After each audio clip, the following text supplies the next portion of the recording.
Okay, let's get started. Again, I'm gonna go for a little bit today, go through a couple things, get you started on your financials, and then I'll turn you loose and give you some time to go to work on those. Okay.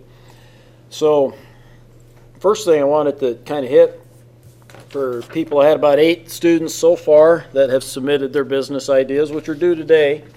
So hopefully the rest of you will get them in. I like to run through them. Sometimes we'll get a couple folks, maybe that wasn't the case here, but maybe some of you that haven't turned it in yet, you might think, oh geez, that would be an interesting idea. Maybe I would just join up with that person or pair up or whatever, which is fine.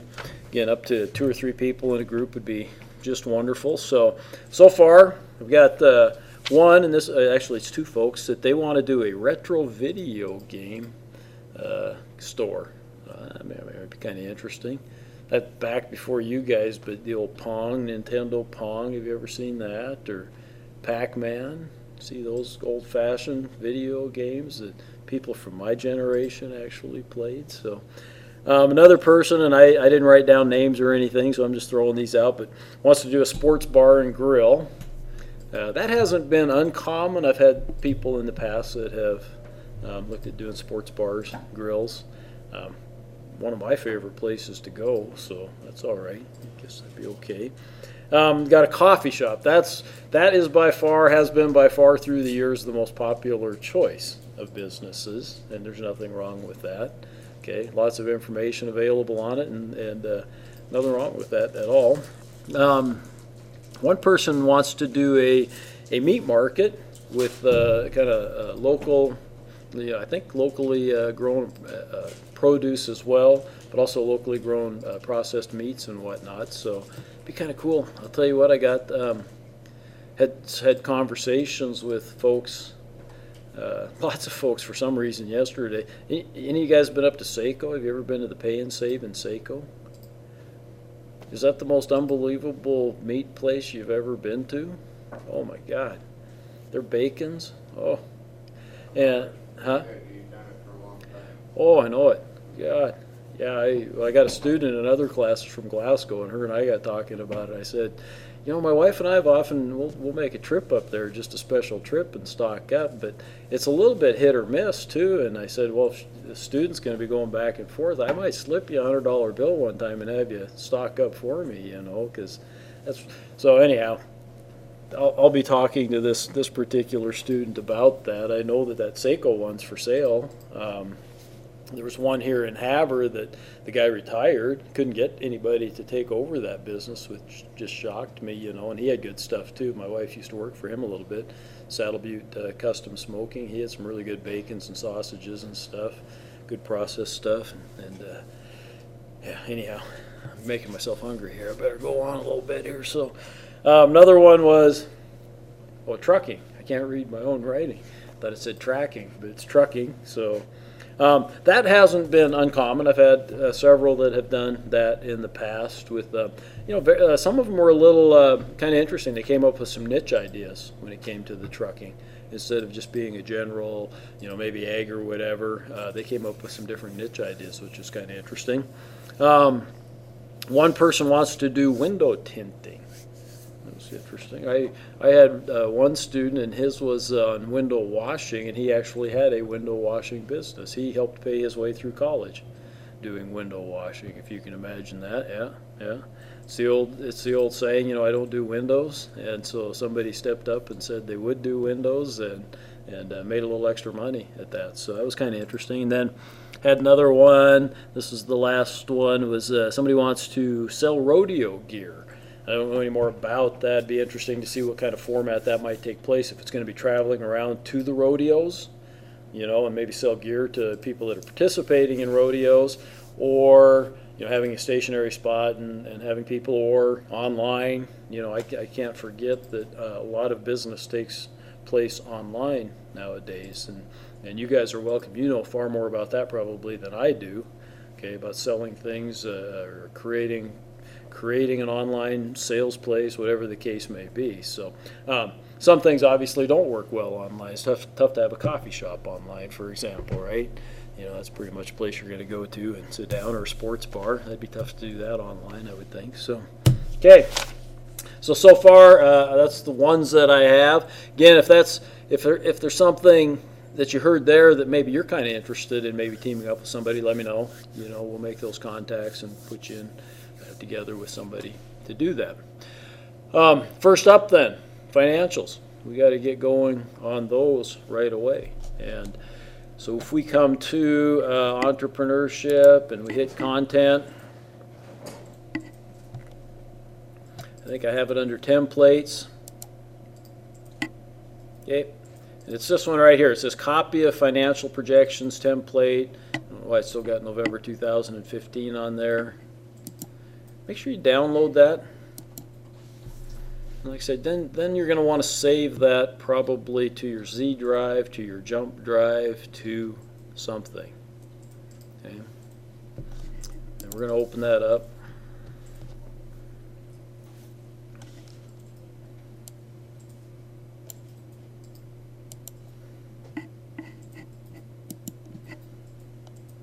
Okay, I don't know why this screen's kind of funky, but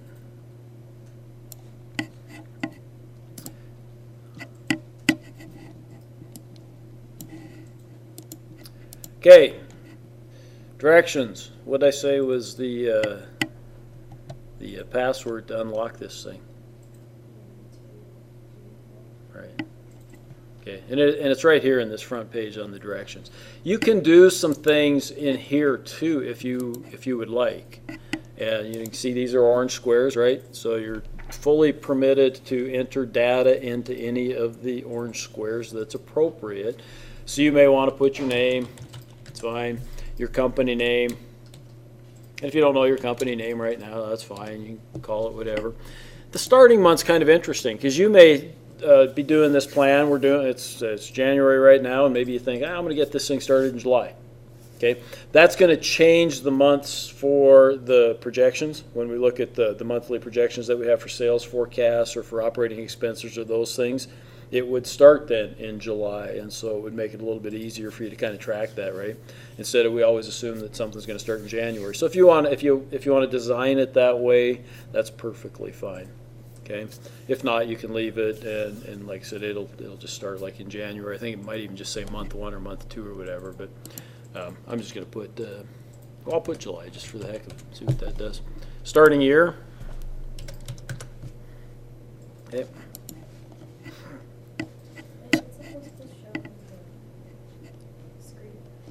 Is it supposed to show on? Is your computer screen supposed to show up there or Oh, no?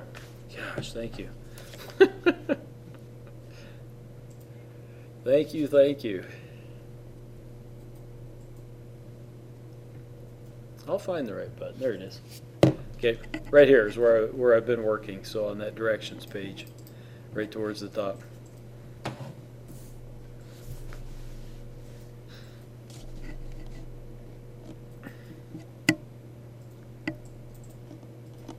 Okay, everybody kind of following me? Everybody remember too that orange fine. You can make changes in orange pretty much all you want. Yellow, gold, whatever you want to call this color, maybe. Okay, and there's a few that I will have you make. White, stay away from. Okay, please don't make any changes to any white cells unless previously approved by myself. Right? Otherwise, you're going to screw things up. Okay. As we go to the starting point, I want to say this as well. You see it entered my data in here, which is kind of cool. Feel free to, and I'd almost encourage you to come out here and, oh golly, went too far. Jeez, where did my other ones go to? What did it do? Move it? Oh, golly. That's weird. Anyhow, now I gotta go back out here and see what the heck happened. Wow, all of a sudden all these other sheets showed up. Strange. Okay, so I screwed something up there. What? I'm not sure, but anyhow, if you want to, you could go to a blank sheet, and I would certainly advise this. I think this would be a good deal. And use this to start figuring out what you're going to need, especially when it comes down here to like things like equipment, furniture and fixtures, maybe vehicles, whatever the case may be. And what do I mean by that? Come here and I might say, oh, okay, equipment. All right, I need equipment. Boom. Yeah, I'm going to start doing this. You know, I need a widget maker.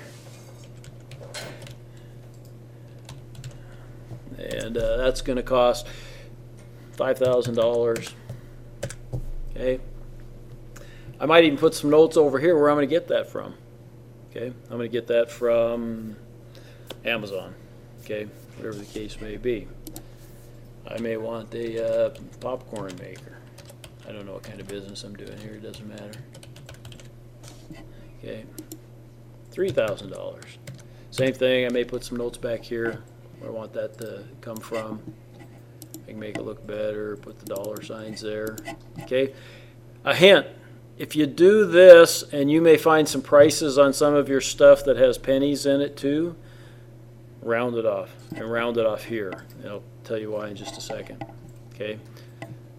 So, and if I had a popcorn scoop,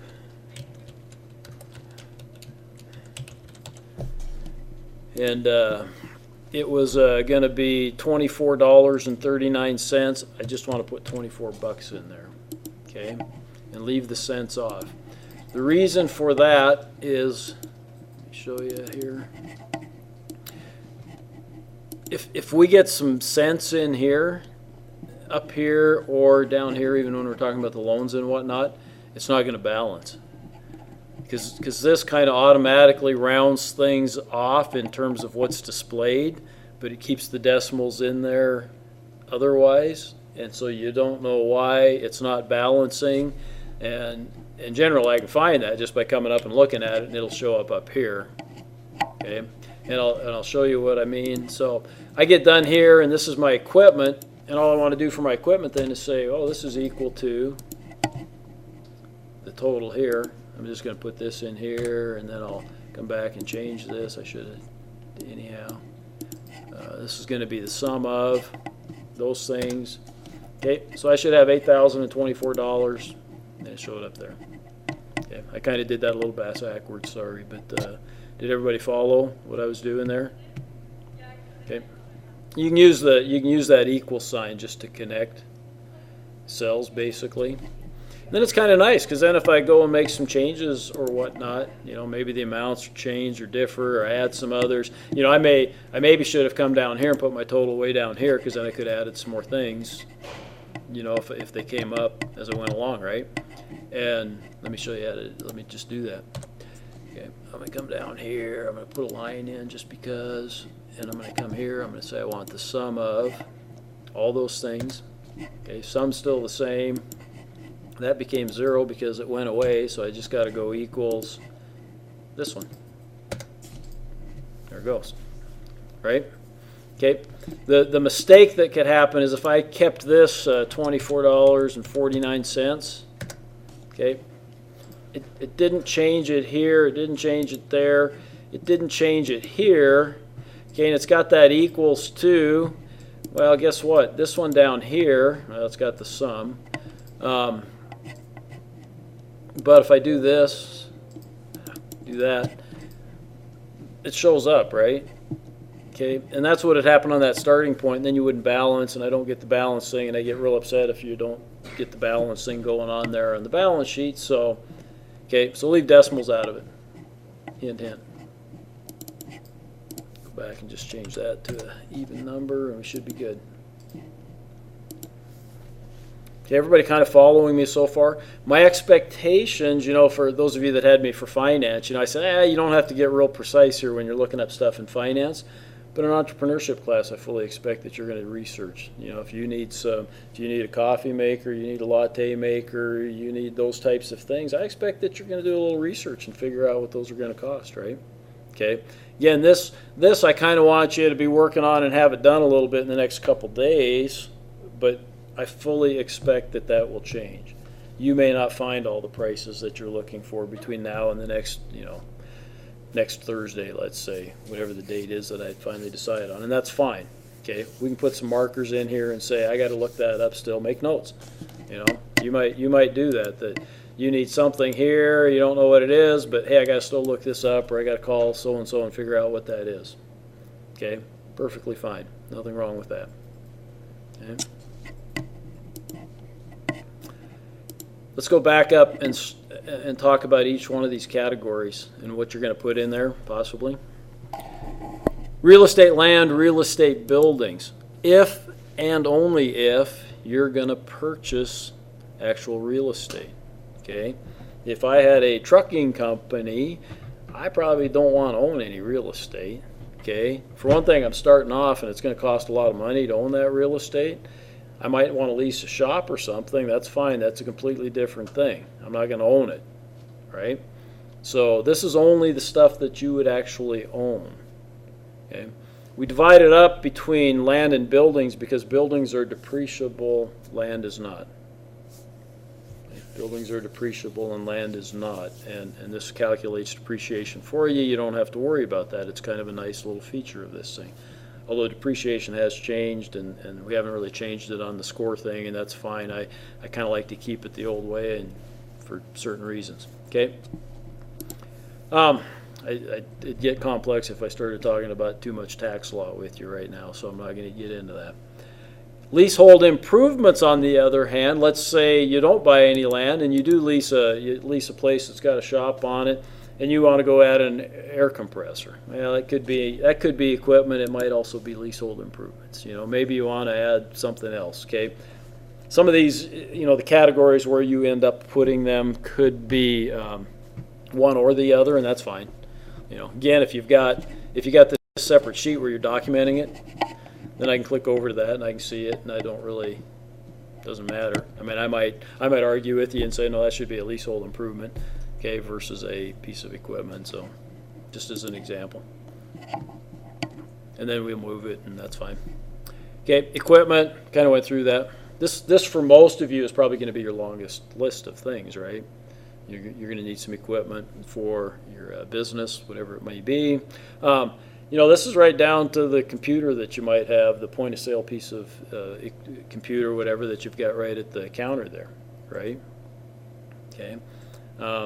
The table, we got the meat guy, the butcher, the butcher's table that he's going to need.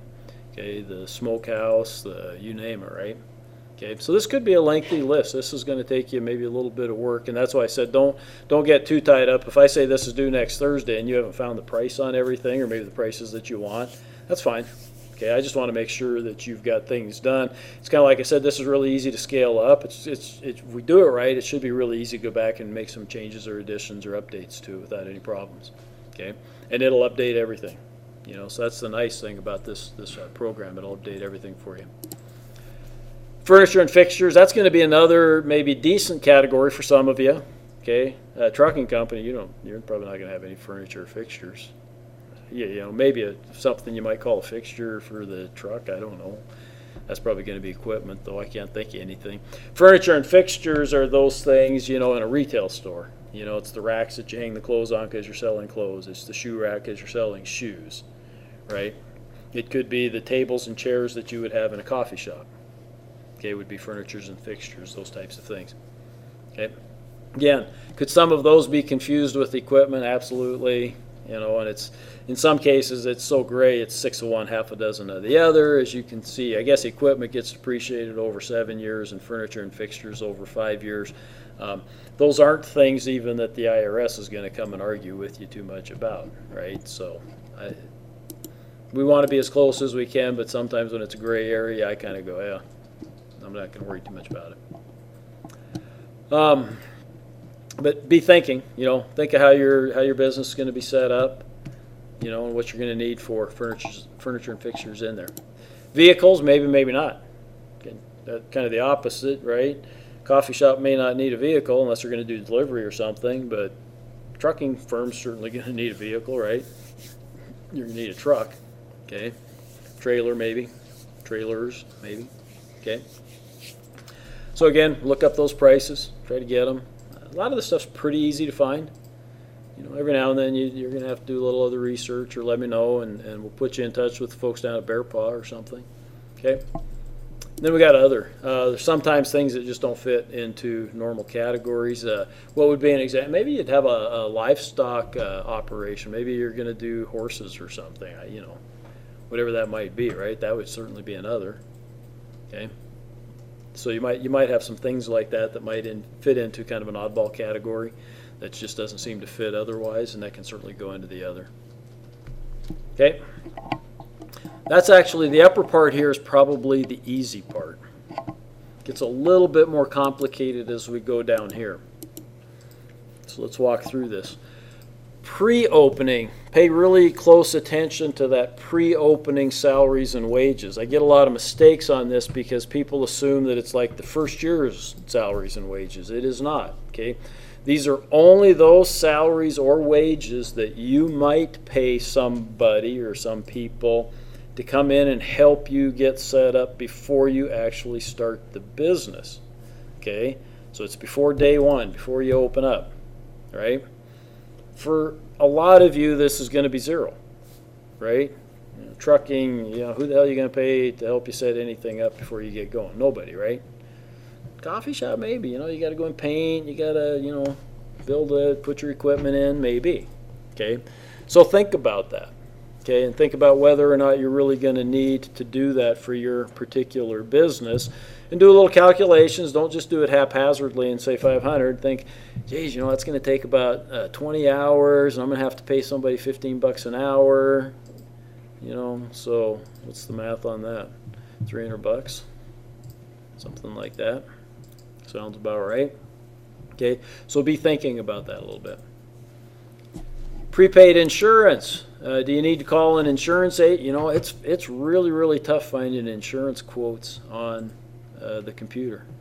Usually you got to sign up, and then they'll send you an email, and then you're going to be on their email list, and they're going to be bugging you for the next 20 years. Okay, so this is a case certainly where you ought to pick up the phone.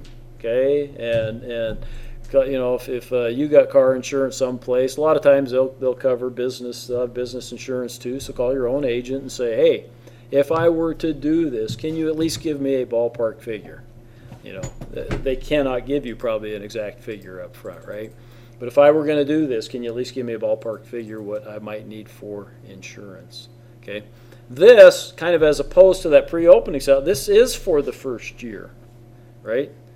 An insurance company, they want to get paid up front, so you're going to have to pay them when you open your doors. So this is going to be for that first year. The program's going to amortize this out over the first year, and I'll show you that maybe later. We're not going to go through all these other statements today. I just want to get through this one statement today. As you can see, it takes long enough just to go through the one statement. So yeah.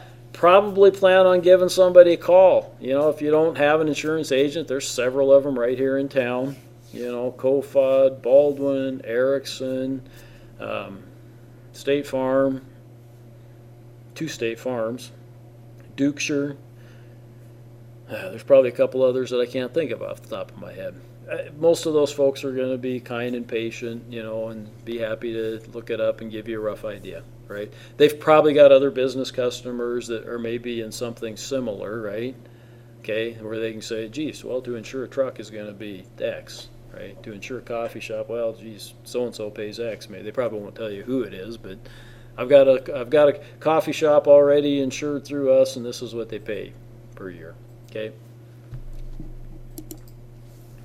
Inventory. This is starting inventory. Right? Again, don't try to figure out what you might need for inventory for the first year. Okay, this is just starting inventory. For some of you, you don't have any inventory. That's fine. Okay, in a service business, if you were cleaning houses, give you an example. If you were mowing lawns, if you were shoveling snow, you don't got any inventory. You don't have to carry anything. You're not turning around and selling something that you purchased. You're not turning around and selling that to somebody else. You're just providing a pure service, charging by the hour probably, something like that. Okay, so a lot of you may not have any inventory. Nothing wrong with that. Okay? And the rest of you, it's starting inventory. When we get to cash flow, believe it is. Maybe, no, I think it automatically calculates this in your sales forecast, actually. It'll calculate the replacement cost of your inventory. I got to go back and look at that myself. But we'll get into that when we get into some other ones. So don't worry. Put in what your starting inventory is going to be. It'll calculate for you what your inventory is going to be on an ongoing basis. Okay? Legal and accounting fees. You get to tell me, you're going to have to tell me. This one you might want to just put in a marker, and you can make a little note here and say, I'm going to have to check on this a little bit later because I haven't decided what type of an entity I want to be. For a lot of us, it's going to be a sole proprietorship. If it's a sole proprietorship, you may not have to spend a lot of money up front. Okay, you don't have to form any legal entity to be a sole proprietorship. Okay, you can just start doing business and you are a sole proprietorship.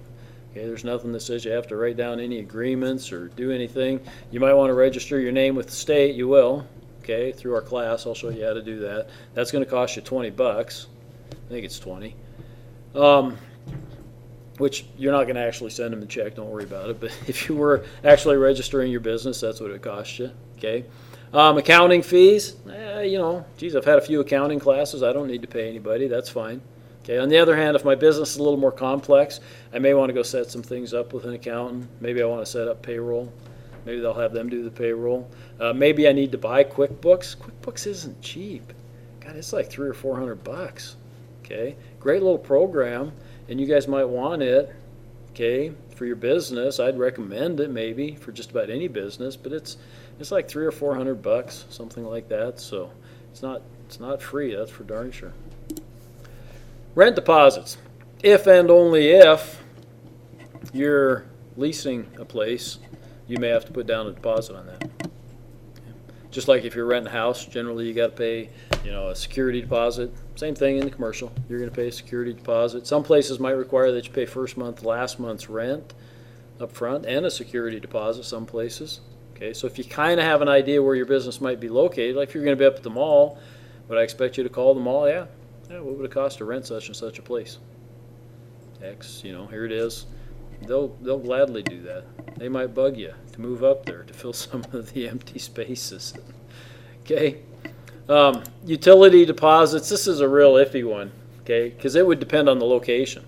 Haver does. I think they started in the last few years. They charge a hookup fee, and I would call that. That's probably a fee and not a deposit, because deposit says you're going to get it back. So I don't know. I don't think there are utility deposits for like heat, electricity, but I might be wrong on that in a new business. Do a security deposit if you have bad credit. If you got bad credit, you might have to pay a security deposit, yeah. Or I think even if you have no credit. If you've never had a power bill or any kind of a bill in your life, I think it might be the same thing. Well, your credit rating in that case would be low anyhow. It would be 550. And so you might be required in that case, if you had no credit, to give them some kind of a security deposit. So that's possible. Wouldn't hurt to build one in maybe. Don't confuse supplies with inventory. Okay? Don't confuse supplies with inventory. They're two distinct things. Supplies are those things that you need for the operation of your business, like toilet paper for the bathroom and hand towels. Cleaning supplies for the floors, the tabletops, those types of things. Okay, those are supplies. You're not going to sell those to your customers, right? You're not going to sell those to your customers. They're just things that you need for the operation of your business. Rags, whatever the case may be. Okay, it kind of depends very much on the business that you're going to have. Okay. If you were doing an outfitting business, it might be your fishing line or your, flies that you would have, or the ammunition that you might allow your customers to shoot. Maybe, I don't know. Okay, so every business is going to be a little bit different. Advertising and promotions. This also, think about this one just like this pre-opening salaries. This is only the ones that you're going to pay up front. Okay. There's another place when we get into operating expenses, you're going to have a place to put in your ongoing monthly advertising and promotions. Okay. So just think about the things that you have to spend money on ahead of time Okay, this could be a big number though. Okay, most people underestimate their advertising and promotions. What if you got to put a big sign out in front of your place? I guarantee it's way more money than what you guys think. Okay, especially if it's an electric sign. It gets pretty pricey. Okay, billboards. What do you guys think it costs to rent a billboard for a month? Yeah, 300. A few hundred. Yeah, probably 3 or 4 per month. Probably depends if it's lit. It may be as much as like 500 a month. Okay, so it's most people underestimate. A little ad in the newspaper is $75 one time, right? So it gets to be a little pricier than a lot of than what you think. And signs and whatnot. Even the stickers. And we should be able to get, because this gal that wants to do window tinting, she also says she wants to do the vinyl lettering and stuff. So she'd be able to tell you guys maybe what it's going to cost you if you want to put vinyl lettering on your windows for your business. There you go. There's your assignment for her. Okay. So, again, this may take a little bit of legwork to get this figured out. But once again, I tell you, I don't think you're going to figure a lot of that out maybe until you get to the marketing section. And so this may be one of those things where you want to make a note here that says, hey, I got a couple things. I called about a sign, but I need to look up a few other numbers that I'll probably get to later. That's fine. Okay. Perfectly fine. Licenses. Bar and grill. Guess what? You're gonna have a liquor license. Okay. It could be a cabaret license. It might be a full liquor license. It may be a beer and wine license. There's 3 different licenses in the state of Montana. Full beverage licenses, I think they've come down in price, actually. The last one I financed just when I was in banking, just for the sake of conversation, was $184,000, I think, just for the license to sell all types of liquor, from hard liquor down to beer and wine. Okay, I think those prices have come down. Okay, when they made smoking illegal, that affected a lot of the bars, actually. It's kind of one of those things that happens, I guess. So affected the bars, and their volumes went down, and so the prices, I think, for licenses went down. Cabaret licenses, I think, are set by the state. You cannot have gambling if you have a cabaret license. Okay, then a beer and wine license, they were going for 30 or 40 grand back when I was in banking. They probably come down in price as well, because that's all you can sell is beer and wine, but you can't have gambling. Right, so a lot of the casinos that you go to, that's what they have, is beer and wine licenses, because they'll give you free beer and wine as long as you're sitting there playing the machines, I guess.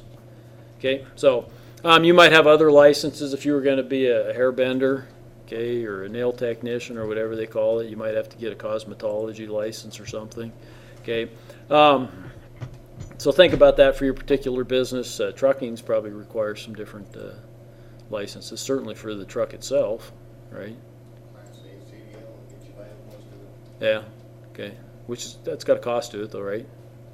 $150 every 5 years. There you go. So you'll have 150 up front anyhow for.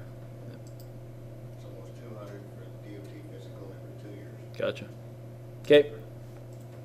Other initial startup costs, again, this could be lots of things. Feel free, like with your inventory and supplies and those types of things, you might want to set up a separate sheet over here. You could use the same sheet and put it in a different area. That's fine. Okay, but you may want to set up that separate sheet and do, it helps you to, when you start writing those things down, it kind of helps you to think about it. Also then I look at it, or somebody else, or you have somebody else look at it. Am I forgetting anything? Oh yeah, you're probably going to need X. You're probably going to need Y, or maybe you want to sell this too. Those types of things might come up. Okay. Working capital. We're down to that one. Whenever it has a little red thing there's a little thing that pops up. It says existing businesses should use the calculator at the bottom of this page to determine the working capital amount. Calculate the number, then enter it here. Oh, isn't that weird? It's calculating cash on hand. Yeah. I don't know that that's going to help us a lot. Because you're not going to start with any accounts receivable or any prepaid. Well, you'll have some prepaid expenses. here's what I'm going to tell you on this. You can put in an estimate and put over here that it's just an estimate for now. What the SBA likes to see when you send in an application for an SBA, or if you look at their website, they like to see about 6 months worth of operating expenses as your working capital number. Okay, that's the cash you're going to have in the bank when you get started. And your operating expenses, I get this thing all screwed up, but they're going to be, we're going to work on those here in a while. Okay, and so you don't know what they are yet. That's why I say you might just plug a number in there and say, hey, we might have to update this a little bit later. And then you'll come back here and you get this figured out, and you figure out, geez, my expenses are averaging about $2,500 a month times 6. I need 15 grand in operating or working capital. Okay, so you can maybe think of some estimates in your head. You know what you think it might cost you for your operating expenses for 6 months.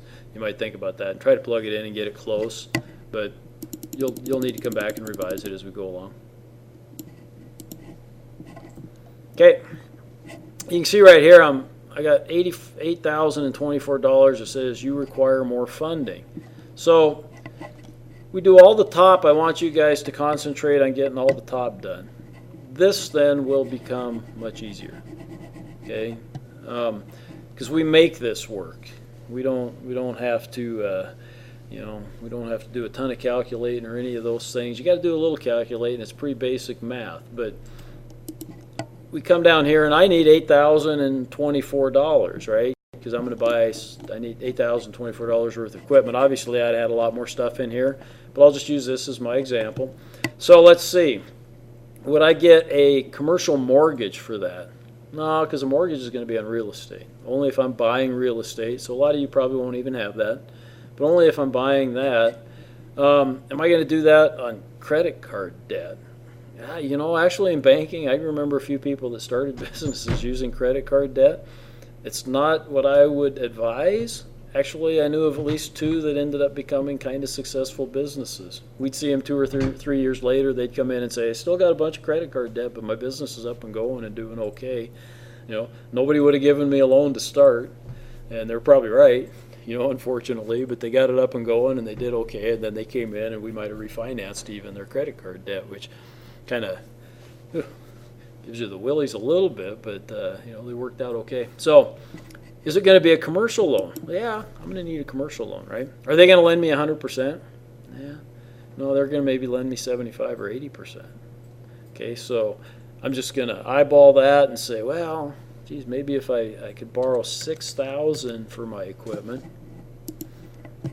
Geez, I'm still off $2,024. I got to put some equity in it myself. I'm going to put in $2,024 equity myself. Look at that. It turned green over here and it says I'm fully funded and balanced. So I want you guys to think of the bottom part as being really that easy. Okay. If you're going to buy real estate, yeah, you will have a commercial loan. Okay. In real estate, typically you get up to 80% without any problems, maybe even 85%. Okay. So if you got $100,000 in real estate, you might be able to borrow $85,000 then. Okay, on a commercial loan. Credit card, again, shy away from that, but if you said, geez, I need to use $5,000 on my credit card to get some of my stuff from Amazon, okay. Maybe we'll worry about refinancing that later sometime. Vehicle loans, again, a lot of you won't have vehicles, but your truck, okay, is going to get financed on a vehicle loan. We'll call that a vehicle loan. We could argue and say it's a commercial loan. It's 6 of one, half a dozen of the other kind of. Other bank debt could be other things. You might get some short-term debt here, but we're gonna have a place later on in the cash flow where we talk about a credit line, and so I don't know that you'd even put short-term debt in here. But again, get back to let's say you were financing horses, like I said. Yeah, that might be something that's a little bit different or something, right? Okay. So it's got to balance. It's got to have this little green thing show up. This should not be difficult down here, though. Right? Once you get the top part done, you've done most of your work. The rest of this down here. Do I care if you actually have the $2,000 in your pocket or $20,000 or whatever it's going to be? No. Okay. You may not. You may want to say, I may say, well, I've only got $1,000. But, you know, my uncle's gonna give me $1,024 or as an equity investment. Okay, that's fine. Okay, so we can do some things like that. Questions? Okay, I'm gonna shut up now, let you guys kind of open this up, kind of get started, kind of start looking for a few things. I'll come around, check on your progress a little bit. We'll spend a little time on all these other sheets as we go along each day. I'll go through a couple more of these probably and get you guys working on these so we can get this part done. Okay. Signing off.